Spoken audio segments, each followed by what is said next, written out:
Hi friends, welcome to my channel. आज की इस वीडियो से मैं स्टार्ट करने वाला हूं डेली फ्लाइट अपडेट्स के बारे में। जी हाँ फ्रेंड्स, मैं डेली बेसिस पे आपको बताऊंगा कि इंटरनेशनली और डोमेस्टिकली आपको पर्टिकुलर डेट्स के अंदर में अगर आप बुक करवाते हैं तो कौन कौन सी ऐसी फ्लाइट्स हैं जो आपको चीपेस्ट पड़ सकती हैं। तो फ्रेंड्स, आज है 9 अक्टूबर 2022। तो अगर आप आज के दिन में फ्यूचर के लिए कोई इंटरनेशनल ट्रिप प्लान करें या फिर कोई डोमेस्टिक अपने इंडिया के अंदर में कोई ट्रिप आप प्लान करने हो तो दिल्ली एयरपोर्ट से आपको कौन कौन सी चीपेस्ट फ्लाइट्स पड़ सकती है। तो सबसे पहले हम बात करते हैं इंटरनेशनल की। इंटरनेशनल जैसे हम फ्रिक्वेंटली विजिट करते हैं सिंगापुर, थाईलैंड या फिर वियतनाम को आजकल, तो उसके लिए अभी कौन कौन सी फ्लाइट्स आपको चीपेस्ट मिल रही है। तो चलिए फिर हम शुरुआत करते हैं सिंगापुर से। तो सिंगापुर में अगर आप मार्च 13 2023 से लेके मार्च 19 2023 के बीच में अगर कोई प्लान बनाते हैं तो इस टाइम पर आपको काफी ज्यादा चीपेस्ट फ्लाइट मिल जाती है। तो सिंगापुर की जो फ्लाइट आपकी रिटर्न एयर फेयर अभी इस टाइम मिल रहा है वो 18,000 से लेके 18,500 रुपए के बीच में आपको फ्लाइट टिकट पड़ जाती है। इसके अंदर में जो आपको फ्लाइट पड़ेगी वो पड़ेगी आपको विस्तारा की। विस्तारा की जो डिपार्टिंग फ्लाइट्स होगी फ्रेंड्स, वो आपको रात के 11:15 आपको फ्लाइट दिल्ली एयरपोर्ट से आपको पकड़नी पड़ेगी और जो कि आपको उतार देगी अगले दिन जाके 8:10 पे। लेकिन आपको ये ध्यान रखना है कि 8:10 जो अगले दिन सुबह ही उतारेगी, फ्लाइट का जो टाइमिंग रहेगा वो केवल 6 घंटे की आपकी फ्लाइट होगी। ये जो टाइम डिफरेंस इसलिए दिख रहा है फ्रेंड्स क्योंकि जो सिंगापुर है वहां पर कहीं ना कहीं जो सनराइज होता है, जो सुबह होती है, वो हमसे 2 से 3 घंटे पहले हो जाती है, इसलिए आपको ये डिफरेंस लग रहा है, टाइम डिफरेंस। तो सिमिलरली जो रिटर्न फ्लाइट होगी, रिटर्न फ्लाइट भी आपकी विस्तारा की यहां पर रहेगी। विस्तारा की रिटर्न फ्लाइट आपको सिंगापुर के चैंगी एयरपोर्ट से 9:30 आपको वो डिपार्ट करेगी चैंगी एयरपोर्ट से, और यहां पर इंडिया में वो दिल्ली के एयरपोर्ट पे 12:55 यानी कि दोपहर के 1 बजे के आसपास वो आपको उतार देगी। फ्लाइट का जो टाइम ड्यूरेशन रहेगा वो भी सिमिलर रहेगा, 5:55 के, यानी कि लगभग लगभग 6 घंटे में आपको ये सिंगापुर से दिल्ली वापस उतार देगी। फ्लाइट की जो टिकट प्राइस में रिटर्न एयर मैंने आपको बताया है वो यहां पर मैंने आपको बताया है लगभग लगभग 18,000 से 18,500 रुपए के बीच में। लेकिन अगर आप इस फ्लाइट की टिकट को विस्तारा की ऑफिशियल साइट से जाके करवाएंगे तो आपका जो ये रिटर्न एयरफेयर पड़ता है लगभग 19,478 रुपए के बीच में। देखिए फ्रेंड्स, मैं आपको यही एडवाइस करूंगा कि ऑफिशियल वेबसाइट पे जाके आप इस फ्लाइट को बुक करवाइए। बाकी जिसको सस्ती में बुक करवानी तो थर्ड पार्टी के अंदर बहुत सारे ऑप्शंस हैं जहां पर आपको 18,000 से 18,500 रुपए के बीच में भी ये फ्लाइट आपको पड़ रही है।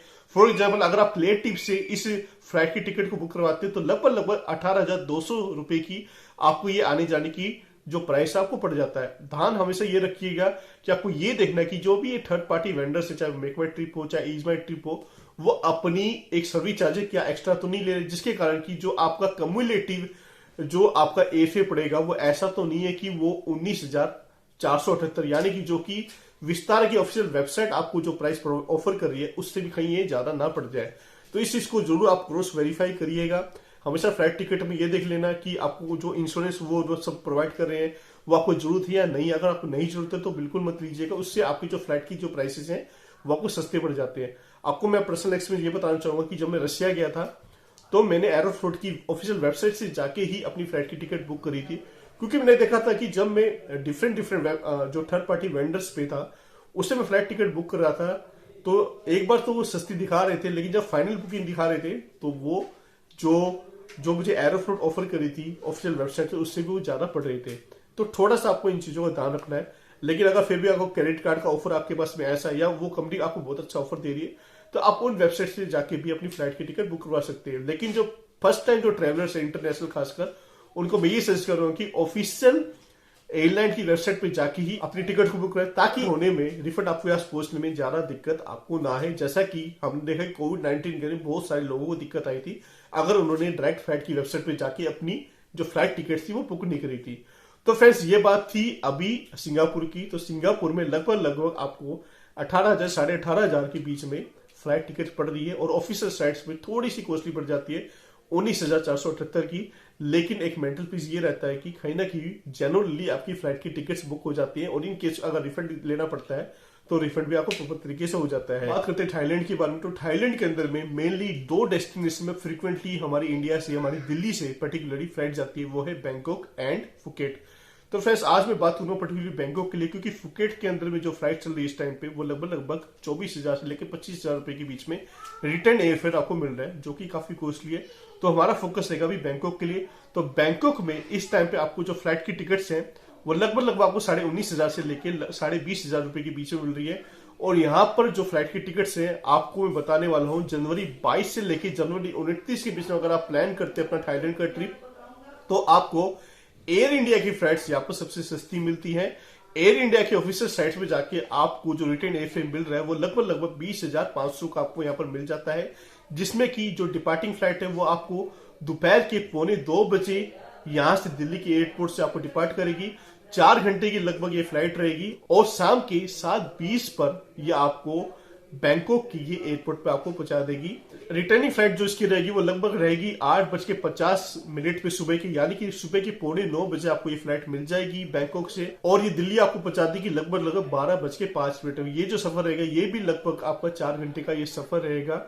ऑफिशियल जो एयर इंडिया की फ्लाइट है वहां पर इसकी जो अभी रिटर्न जो एयरफेयर अभी दिखा रहा है वो लगभग दिखा रहा है 20,567 रुपए का। यही फ्लाइट की टिकट्स आपको गोटो गेट पे आपको 19,863 की मिल रही है और ईज माई ट्रिप पे लगभग 19,967 की मिल रही है। फर्स्ट टाइम ट्रेवल से फिर भी मैं यही कहूंगा कि आप एयर इंडिया की ऑफिशियल साइट पे जाके ही इन टिकट्स को आप बुक करवाएं। बात करते हैं फ्रेंड्स मोस्ट एक पॉपुलर डेस्टिनेशन की, वियतनाम की, जो कि हाल फिलहाल में काफी ज्यादा पॉपुलर हो गया हमारे इंडियन टूरिस्ट के अंदर में, क्योंकि ऐसा देखने में आ रहा है कि इसके जो प्राइसेस हैं रिटर्न एयरफेयर के वियतनाम के डिफरेंट एयरपोर्ट्स के, वो हमारी डोमेस्टिकली जितने भी लोकेशन है उससे भी सस्ते देखने को मिलते हैं। कई बार देखने को मिलता है कि चेन्नई और पोर्ट ब्लेयर जाना आपके लिए काफी ज्यादा महंगा साबित होता है।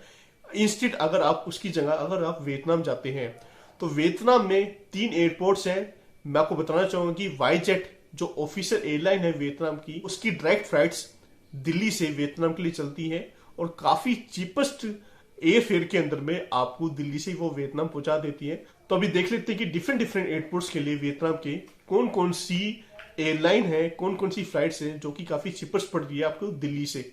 तो फ्रेंड्स इसमें आप देख सकते हैं कि हनोई के लिए लगभग 13,852 की आपको फ्लाइट टिकट पड़ रही है। सिमिलरली डेनांग की आपको 12,019 की आपको आने जाने की फ्लाइट्स पड़ रही है। तो देख सकते हैं कि कितनी सस्ती आपको फ्लाइट मिल रही है डानांग की। सिमिलरली होची मिन सिटी की जो आपकी फ्लाइट प्राइसेस है वो पड़ रहा है आपको लगभग 15,812 का। अब देख लेते हैं ये जो फ्लाइट प्राइसेस है कौन कौन सी डेट्स पे किस किस एयरलाइन की फ्लाइट आपको पड़ रही है। तो हम बात करते हैं यहाँ पर डेनांग के बारे में। तो फ्रेंड्स डेनांग के लिए दिल्ली से जो फ्लाइट की टिकट है आपको वाईजेट की पड़ जाती है, और आप अगर प्लान बनाना चाहते हैं तो नवंबर 5 से लेकर नवंबर 12 के बीच में आपको ये प्लान बनाना पड़ेगा। वाईजेट की ऑफिशियल साइट से ही आपको 12,019 की ये रिटर्न एयरफेयर आपको मिल जाता है, जो कि एक काफी एक अच्छा मैं ऑफर आपके लिए मानता हूं। जिन लोगों को भी इंटरनेशनल जाना है वो इस ट्रिप को, वो इस ऑफर को डेफिनेटली उसको ग्रैब कर लेना चाहिए, इसको मिस नहीं करना चाहिए। तो वाईजेट की जो डिपार्टिंग फ्लाइट है वो आपको लगभग रात के 11:30 बजे आपके दिल्ली के एयरपोर्ट से वो आपको डालांग के एयरपोर्ट पर सुबह 5:40 पर आपको पहुंचा देती है। याद रखिएगा, ध्यान रखिएगा, दिल्ली में रात को 11:30 बजे ये फ्लाइट आपकी डिपार्ट होगी और सुबह 5:40 पर ये फ्लाइट आपको पहुंचा देती है। फ्लाइट का जो टाइम रहेगा वो रहेगा आपका लगभग 4 घंटे 40 मिनट, क्योंकि वियतनाम भी हमारी कंट्री से उनका जो टाइम वो काफी आगे चलता है, वहां पर जो मॉर्निंग है वो काफी जल्दी स्टार्ट हो जाती है। रिटर्न फ्लाइट की मैं बात करूं तो रिटर्न में ये नवंबर 12 को आपकी रिटर्न फ्लाइट आपको पड़ेगी, जो कि आपको इवनिंग में 6:15 बजे आपको वहां से डिपार्ट करेगी वियतनाम से, और दिल्ली के एयरपोर्ट पे लगभग ये 10:30 बजे आपको पहुंचा देगी। फ्लाइट का टाइम वही रहेगा। फ्लाइट की ड्यूरेशन यहाँ पर हल्की सी बढ़ जाती है, वो है आपकी लगभग 5 घंटे 45 मिनट की। दोनों फ्लाइट्स आपकी नॉन स्टॉप है, बीच में कोई भी लेवर आपको नहीं मिलेगा। तो ये काफी अच्छा ऑफर है जिनको इंटरनेशनल ट्रिप करनी है बिना किसी हर्डल के। तो फ्रेंड्स आज के लिए मैं बस लिमिट करता हूं इन्हीं 3 साउथ एशिया कंट्रीज के लिए। आज की वीडियो में मैंने आपको बताया कि सिंगापुर के लिए, थाईलैंड के लिए और वियतनाम के लिए कौन कौन सी एयरलाइन की फ्लाइट्स आपको सस्ती पड़ रही है अगर आप आज की डेट में उन एयरलाइन की फ्लाइट्स की टिकट्स को बुक करवाते हैं। ये जो फ्लाइट की टिकट्स है फ्रेंड्स ये रैंडम होती है, इसलिए कोशिश कीजिएगा कि जल्दी से जल्दी आप इन फ्लाइट की टिकट्स को बुक करवाएं। और अगर आपको ये मेरी वीडियो यूजफुल लगी है तो प्लीज इसको लाइक एंड शेयर जरूर कर दीजिएगा। And if you want to support me then please subscribe my channel. Thank you friends.